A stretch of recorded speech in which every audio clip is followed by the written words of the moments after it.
ओम शांति। 16/5/2022 के बाबा के साकार अनमोल धारणा युक्त मधुर महावाक्य हैं। बहुत सुंदर मुरली बाबा की हैं। मीठे बच्चे, तुम ईश्वरीय फैमिली के हो। स्मृति रहती है ना, ईश्वरीय फैमिली के हैं। ईश्वरीय फैमिली का लॉ है भाई भाई हो रहना। ईश्वरीय फैमिली का लॉ कौन सा है? आत्मा रूप में भाई भाई हो रहना। ब्राह्मण कुल का लॉ है भाई बहन हो रहना। इसलिए विकार की दृष्टि हो ही नहीं सकती। क्वेश्चन है, ये संगम युग कल्याणकारी युग है कैसे? आंसर है, इसी समय बाप अपने लाडले बच्चों के सन्मुख आते हैं और बाप टीचर सतगुरु का पाठ अभी ही चलता है संगम युग पर। यही कल्याणकारी समय है जब तुम बच्चे बाप की न्यारी मत, जो नरक को स्वर्ग बनाने की व सबको सद्गति देने की है, उस श्रीमत को जानते हो और उस पर चलते हो। दूसरा क्वेश्चन, तुम्हारा सन्यास सतो प्रधान सन्यास है कैसे? आंसर है, तुम बुद्धि से इस सारी पुरानी दुनिया को भूलते हो। तुम इस सन्यास में सिर्फ बाप और वर्षे को याद करते, पवित्र बनते, परहेज रखते, जिससे देवता बन जाते हो। उनका सन्यास हद का है, बेहद का नहीं। गीत के बोल हैं, भोलेनाथ से निराला कोई और नहीं, बिगड़ी को बनाने वाला कोई और नहीं। ओम शांति। पहले पहले बाप बच्चों को समझाते हैं, कौन सी बात? अपने को आत्मा समझो और बाप को याद करो। 5,000 वर्ष पहले भी बाप ने कहा था कि मन मना भव, देह की सब संबंध छोड़ अपने को अशरीरी आत्मा समझो। सभी अपने को आत्मा समझते हो, अपने को कोई परमात्मा तो नहीं समझते हैं। गाते भी हैं पापात्मा, पुण्यात्मा, महानात्मा, देवात्मा। कभी कहा पाप परमात्मा, पुण्य परमात्मा? नहीं कहा ना। महान परमात्मा नहीं कहा जाता। आत्मा पवित्र बनती है तो शरीर भी पवित्र मिलता है। खाद आत्मा में ही पड़ती है। तो बाप बच्चों को युक्ति से बैठ समझाते हैं, यह तो जरूर है कि आत्मा रूप में हम सब भाई भाई हैं और शरीर के संबंध में आए तो भाई और बहन हैं। अब कई युगल बैठे हैं, उन्हों को कहें अपने को भाई बहन समझो तो बिगड़ पड़े। परंतु ये लॉ समझाया जाता है कि हम सब आत्माओं का बाप एक है, तो हम भाई भाई हो गए। फिर मनुष्य तन में आते हैं तो प्रजापिता ब्रह्मा द्वारा रचना रचते हैं, तो जरूर उनकी वंशावली आपस में भाई बहन ठहरे। ये बुद्धि से समझने की बात है, कहने की बात नहीं है। किसी को भी कहेंगे और पुकारेंगे भाई जी इधर आओ, तो अवश्य लोगों को बुरा लगेगा। तो हमें ऐसे बोलना नहीं है, पर ये बुद्धि से समझना है। सब कहते हैं परम पिता परमात्मा बाप है ही स्वर्ग का रचयिता। मंदिर में हम जाएं, सास भी जाती है, बहू भी जाती है, ससुर भी जाता है, बहू भी जाती है। दोनों क्या कहते हैं जा कर के? तुम माता पिता हम बालक तेरे। कभी भी बहू ने ये कहा तुम मेरे सास के, तो दादसरा हो गया, सास ससुर मेरे, मैं बहू तुम्हारी? नहीं, आत्मा रूप में सब भाई भाई हैं। प्रजापिता ब्रह्मा की संतान होने के नाते भाई बहन हैं और इस संसार में जो संबंध बने वो संबंध हैं। तो कहने की बात नहीं, समझने की बात है। सब कहते हैं परम पिता परमात्मा बाप है ही स्वर्ग का रचयिता। हम उनके बच्चे हैं, तो क्यों ना हम स्वर्ग के मालिक बने? परंतु स्वर्ग तो होता ही है सतयुग में। ऐसे नहीं कि बाप कोई नई सृष्टि आकर रचते हैं, बाप तो आकर पुरानी को नया बनाते हैं, अर्थात इस विश्व को बदलते हैं। तो जरूर बाप यहाँ आया है, भारत को स्वर्ग का वर्षा दिया है। उनका यादगार सोमनाथ का मंदिर सबसे बड़ा बनाया है। तो बरोबर भारत में एक देवी देवता धर्म था और कोई धर्म नहीं था। और सभी बाद में वृद्धि हुए हैं। तो जरूर बाकी सभी आत्माएं निर्वाण धाम में बाप के पास रहेंगे। भारतवासी जीवन मुक्त थे, सूर्यवंशी घराने में थे, अब जीवन बंद में हैं। जनक का भी मिसाल है कि उनको सेकंड में जीवन मुक्ति मिली। जीवन मुक्ति सारे स्वर्ग को कहेंगे। बाकी उसमें जिन्होंने जितनी मेहनत की उतना पद पाया। जीवन मुक्ति तो सबको कहेंगे। तो जरूर मुक्ति जीवन मुक्ति दाता सतगुरु ही होना चाहिए। परंतु यह किसी को पता नहीं है। अभी तो सब माया के बंधन में हैं। कहा जाता है ईश्वर की गतमत न्यारी उनकी है। ईश्वर की गतमत न्यारी है, ये कहा जाता है। उनकी है श्रीमत, जिससे गति सदगति मिलती है। वह आते हैं जरूर। पिछाड़ी में सब कहेंगे कि ओहो प्रभु, तुम अब कह रहे हो ओहो प्रभु, तेरी इस नरक को स्वर्ग बनाने की गत बड़ी ही न्यारी है। तुम जानते हो, फिर से हम सहज राजयोग सीख रहे हैं। कल्प पहले भी संगम पर ही सिखाया होगा। बाप खुद कहते हैं, लाडले बच्चों, मैं तुम बच्चों के सन्मुख आता हूँ। वह सुप्रीम बाप भी है तो सुप्रीम टीचर भी है। नॉलेज देते हैं, तुम बच्चों के ही सन्मुख आता हूँ। कोई भी सृष्टि चक्र की नॉलेज दे न सके। इस सृष्टि चक्र के आदि मध्य अंत का, वर्ल्ड की हिस्ट्री ज्योग्राफी का कोई को भी पता नहीं, जानते ही नहीं। परमपिता परमात्मा स्थापना विनाश का कार्य कैसे कराते हैं ये कोई भी नहीं जानते। तुम बच्चे अब जान गए हो। मनुष्य से देवता की एक रत्न लागी बार, ये महिमा उनकी है। मूत पलिती कपड़ धोए आदि आदि। अब अपने से हर एक पूछे कि हम मूत पलिती हैं व पवित्र हैं। अकाल तख्त है ना, अकाल मूर्त उनका तख्त कहाँ है? वह तो जरूर परम धाम अथवा ब्रह्म मह तत्व है। हम आत्माएं भी वहाँ रहती हैं, उनको भी अकाल तख्त कहा जाता है। वहाँ कोई आ न सके। उस स्वीट होम में हम रहते हैं, बाबा भी वहाँ रहता है। बाकी वहाँ कोई तख्त व कुर्सियाँ आदि रहने की नहीं हैं। वहाँ तो अशरीरी है ना। परम धाम में सब आत्माएं अशरीरी रहती हैं। तो समझाना चाहिए कि सेकंड में जीवन मुक्ति मिलती है, अर्थात लायक बनते हैं। बाप कहते हैं, शिव बाबा को याद करो, विष्णुपुरी को याद करो। अभी तुम ब्रह्मापुरी में बैठे हो। ब्रह्मा की संतान और शिव बाबा के बच्चे भी हो। अगर अपने को भाई बहन नहीं समझेंगे तो काम विकार में चले जाएंगे। ये ईश्वरीय फैमिली है। पहले तुम बैठे हो, दादा भी हैं, बाबा भी हैं, और तुम उनके बच्चे हो, तो तुम हुए ब्रह्मा की, शिव बाबा की ब्रह्मा द्वारा संतान, शिव के पोतरे ठहरे। फिर मनुष्य तन में है तो बहन भाई हुए। इस समय तुम बहन भाई प्रैक्टिकल में हो। यह ब्राह्मणों का कुल है। ये बुद्धि से समझने की बातें हैं। जीवन मुक्ति भी सेकंड में मिलती है। बाकी मर्तबे तो बहुत हैं। महा दुख देने वाली माया तो होती ही नहीं। ऐसे नहीं कि सत्युग से लेकर कलयुग तक रावण को जलाते रहेंगे। जो कहते हैं परंपरा से जलाते आए हैं, ये असंभव है। स्वर्ग में असुर कहाँ से आए? बाप ने कहा है आसुरी संप्रदाय। फिर उनका नाम रख दिया अकासुर बकासुर। कहते हैं कृष्ण ने गाय चराई, ये भी पाठ चला। शिव बाबा की गाय तुम ठहरी ना। शिव बाबा सबको ज्ञान घास खिलाते हैं। घास खिलाने वाला, परवरिश करने वाला वह है।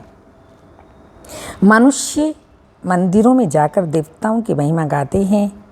आप सर्वगुण संपन्न और हम नीच पापी हैं। अपने को देवता कह न सके, हिंदू कह देते हैं। असल नाम भारत है। गीता में भी है यदा यदा ही धर्मस्य है ग्लानि भवते भारत। गीता में हिंदुस्तान तो नहीं कहा, तो यह है भगवानो वाच्य। भगवान एक निराकार जिसको सब जानते हैं, स्वर्ग में सब दैवी गुण वाले मनुष्य, उन्हों को ही 84 जन्म लेने हैं, तो जरूर स्वर्ग से नरक में आएंगे।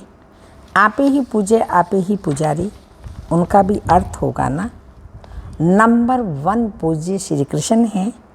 किशोर अवस्था को सतो प्रधान कहा जाता है। बाल अवस्था को सतो, युवा है रजो, वृद्ध है तमो। सृष्टि भी सतो रजो तमो होती है। कलयुग के बाद फिर सतयुग आना चाहिए। बाप आते ही हैं संगम पर। यह है मोस्ट कल्याणकारी युग। ऐसा युग कोई और हो ही नहीं सकता। सतयुग से त्रेता में आए उनको कल्याणकारी नहीं कहेंगे, क्योंकि 2 कला कम हो गई, तो उनको कल्याणकारी युग कैसे कहेंगे। फिर द्वापर में आएंगे तो और कला कम होती जाएगी, तो यह है कल्याणकारी युग नहीं रहा। द्वापर और कलयुग का संगम, त्रेता और द्वापर का संगम है तो संगम, पर कल्याणकारी युग केवल कल्प के अंत, जबकि परम पिता परमात्मा आते हैं। कलयुग जाने वाला होता है, सतयुग आने वाला होता है। इस बीच के समय को ही कल्याणकारी युग कहा जाता है, क्योंकि इसी समय कल्याणकारी शिव बाबा का अवतरण होता है। कल्याणकारी संगम युग है, जबकि बाप खास भारत और आम सबको गति सदगति देते हैं। अभी तुम स्वर्ग के लिए पुरुषार्थ कर रहे हो। बाप कहते हैं कि देवी देवता धर्म ही सुख देने वाला है। तुम अपने धर्म को भूल गए हो और धर्मों में घुस जाते हैं। वास्तव में तो तुम्हारा धर्म सबसे ऊंचा है। अब फिर तुम वही राजयोग सीख रहे हो, तो श्री मत पर चलना पड़े। बाकी सब हैं आसुरी रावण मत पर। सब में 5 विकार हैं, उनमें भी पहला है अशुद्ध अहंकार। बाप कहते हैं देही अहंकार छोड़, देही अभिमानी बनो। अशरीरी भव, तुम मुझ बाप को भूल गए हैं। यह भी भूल भुलैया का खेल है। कहीं फिर कहते हैं नीचे तो गिरना ही है, तो फिर पुरुषार्थ क्यों करें। अरे पुरुषार्थ नहीं करेंगे तो स्वर्ग की राजाई कैसे पाएंगे। ड्रामा को भी समझना है। यह एक ही सृष्टि है जिसका चक्र फिरता है। सतयुग आदि सत्य है भी सत्य, होशी भी सत्य, आदि आदि। कहते भी हैं वर्ल्ड की हिस्ट्री ज्योग्राफी रिपीट होती है, तो कब शुरू होगी, कैसे रिपीट होगी, उसके लिए तुम पुरुषार्थ करते हो। बाप कहते हैं फिर से तुमको राजयोग सिखलाने आया हूँ, तुम भी सीखते हो। राजा स्थापन होगी, यादव कौरव खत्म हो गए और जय जयकार हो गई। फिर मुक्ति जीवन मुक्ति के दरवाजे खुल जाते हैं, नहीं तो तब तक रास्ता बंद रहता है। जब लड़ाई लगती है तब ही गेट खुलता है। बाप आकर गाइड बन ले जाते हैं। लिबरेटर भी हैं, माया के फंदे से छुड़ाते हैं। गुरुओं की जंजीरों में बहुत फंसे हुए हैं। बहुत डरते हैं कि कहाँ गुरु की आज्ञा ना मानी तो कुछ श्राप ना मिल जाए। अरे आज्ञा तो तुम मानते ही कहाँ हो, वो निर्विकारी पवित्र और तुम विकारी अपवित्र। गुरु में मनुष्यों की कितनी भावना रहती है, क्या करते हैं कुछ भी पता नहीं। भक्ति मार्ग का प्रभाव है। अब तुम सियाने समझो बने हो। तुम जानते हो कि ब्रह्मा विष्णु शंकर हैं सूक्ष्म वतनवासी। उसमें भी ब्रह्मा से विष्णु का पार्ट यहाँ है, शंकर को यहाँ आने की दरकार ही नहीं है। यहाँ है जगदम्बा जगत पिता और तुम बच्चे। फिर इतनी बुझाई वाली देवियाँ आदि कितना बैठ बनाते हैं, अथाह चित्र हैं। यह सब चित्र भक्ति मार्ग के लिए। मनुष्य तो मनुष्य ही हैं। राधे कृष्ण आदि को 4 बुझाएं दे देते हैं। दीपमाला में महालक्ष्मी की पूजा करते हैं। वह है दो भुजा, लक्ष्मी की दो भुजा, नारायण की दो भुजा, इसलिए दोनों की भुजा होती है फिर कंबाइंड रूप में। ये प्रवृत्ति मार्ग है ना, और कुछ है ही नहीं। काली की जीभ कैसी दिखाते हैं, कृष्ण को भी काला बना दिया है। वाम मार्ग में जाने कारण काली हो जाती है, फिर ज्ञान चिता पर बैठने से गोरी बन जाती है। जगदम्बा ऐसी मीठी मम्मा सबकी मनोकामनाएं पूर्ण करने वाली हैं। उनकी मूर्ति को भी काला बना दिया। कितनी देवियां बनाते हैं, पूजा कर समुद्र में डुबो देते हैं। ये गुड़ियों की पूजा हुई ना। बाबा कहते हैं सब ड्रामा में नोंद है, फिर भी होगा। भक्ति मार्ग का बड़ा विस्तार है। कितनी मंदिर, कितने चित्र, शास्त्र आदि हैं, बात मत पूछो। Waste of time, waste of money आदि आदि। मनुष्य बिल्कुल इस समय तुच्छ बुद्धि हैं, कोड़ी मिसल बन जाते हैं। बाप कहते हैं अब भक्ति मार्ग के धक्के बहुत खाए, अब बाप तुमको इन झंझटों से छुड़ा देते हैं। सिर्फ बाप को वर्षे को याद करो और पवित्र भी जरूर बनना पड़े, परहेज भी रखनी पड़े, नहीं तो जैसा न वैसा मन हो जाता है। सन्यासियों को भी गृहस्थियों के पास जन्म लेना पड़ता है। वह है रजो प्रधान सन्यास और यह है सतो प्रधान सन्यास। तुम पुरानी दुनिया का सन्यास करते हैं, उन सन्यासियों में भी कितना बल होता है। प्रेसिडेंट भी गुरुओं के आगे माथा टेकते हैं। भारत पवित्र था, उनकी महिमा गाई जाती है।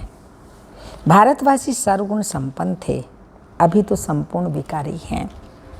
देवताओं के मंदिर में जाते हैं तो जरूर उस धर्म के होंगे। गुरु नानक के मंदिर में जाते हैं तो जरूर सिख धर्म के होंगे, परंतु यह सब अपने को देवता धर्म के कहला नहीं सकते, क्योंकि पवित्र नहीं हैं। अब बाप कहते हैं फिर से मैं शिवालय बनाने आया हूँ। स्वर्ग में सिर्फ देवी देवता ही रहते हैं। यह ज्ञान फिर प्रायलोप हो जाता है। गीता, रामायण आदि सब खत्म होने वाले हैं। ड्रामा अनुसार फिर अपने समय पर निकलेंगे। कितनी समझने की बातें हैं। ये पाठशाला है मनुष्य से देवता बनने की, परंतु मनुष्य मनुष्य की सद्गति कदाचित नहीं कर सकते। अल्पकाल का सुख भी सभी एक दो को देते रहते हैं। यहाँ है अल्पकाल का सुख, बाकी तो दुख ही दुख है। सतयुग में दुख का नाम ही नहीं, नाम ही है स्वर्ग सुख धाम। स्वर्ग का नाम कितना बाला है। तो बाप कहते हैं कि भलग्रस्त व्यवहार में रहो, परंतु इस अंतिम जन्म में बाप से प्रतिज्ञा करनी है कि बाबा हम आपका बच्चा हूँ। ये अंतिम जन्म पवित्र जरूर बन पवित्र दुनिया का वर्षा लूँगा। बाप को याद करना बहुत सहज है। अच्छा, मीठे मीठे सिक्के लदे बच्चों प्रति माता पिता बाप दादा का याद प्यार। Good morning, diamond morning. रूहानी बाप की रूहानी बच्चों को नमस्ते। धारणा के लिए मुख्य सार है देही अहंकार को छोड़ देही अभिमानी बनना है, अशरीरी बनने का अभ्यास करना है। सेकंड पॉइंट, ड्रामा को यथार्थ रीति समझकर पुरुषार्थ करना है। ड्रामा में होगा तो करेंगे ऐसा सोचकर पुरुषार्थहीन नहीं बनना है। वरदान, संगम युग के महत्व को जान। संगम युग के महत्व को जान। श्रेष्ठ प्रारब्ध बनाने वाले तीव्र पुरुषार्थी भाव। संगम युग छोटा सा युग है। इस युग में ही बाप के साथ का अनुभव होता है। संगम का समय और यह जीवन दोनों ही हीरे तुल्य हैं। तो इतना महत्व जानते हुए एक सेकंड भी साथ को नहीं छोड़ना। सेकंड गया तो सेकंड नहीं, लेकिन बहुत कुछ गया। सारे कल्प की श्रेष्ठ प्रारब्ध जमा करने का यह युग है। अगर इस युग के महत्व को भी याद रखो तो तीव्र पुरुषार्थ द्वारा राज्य अधिकार प्राप्त कर लेंगे। स्लोगन, सर्व को स्नेह और सहयोग देना ही विश्व सेवाधारी बनना है। सर्व को स्नेह और सहयोग देना ही विश्व सेवाधारी बनना है। अमृत बेले की पॉइंट, आज्ञाकारी रहने का दृढ़ संकल्प करो। ब्रह्मा बाप के हर कदम पर कदम रखना, इसको कहा जाता है फॉलो फादर। तो ब्रह्मा बाप ने बाप की श्रीमत पर पहला कदम क्या उठाया? पहला कदम आज्ञाकारी बने। जो आज्ञा मिली उसी आज्ञा को प्रत्यक्ष रूप में लाया। तो चेक करो, आज्ञाकारी के पहले कदम में फॉलो फादर हैं। अमृत बेले से लेकर रात तक मनसा वाचा कर्मणा संबंध संपर्क में जो आज्ञा मिली हुई है उसी आज्ञा प्रमाण चलते हैं कि कोई आज्ञा पालन होती और कोई नहीं होती। संकल्प भी आज्ञा प्रमाण की मिक्स है। अगर मिक्स है तो फुल आज्ञाकारी हैं या अधूरे आज्ञाकारी। हर समय के संकल्प की आज्ञा स्पष्ट मिली हुई है। अमृत बेले संकल्प क्या करना है ये भी स्पष्ट है।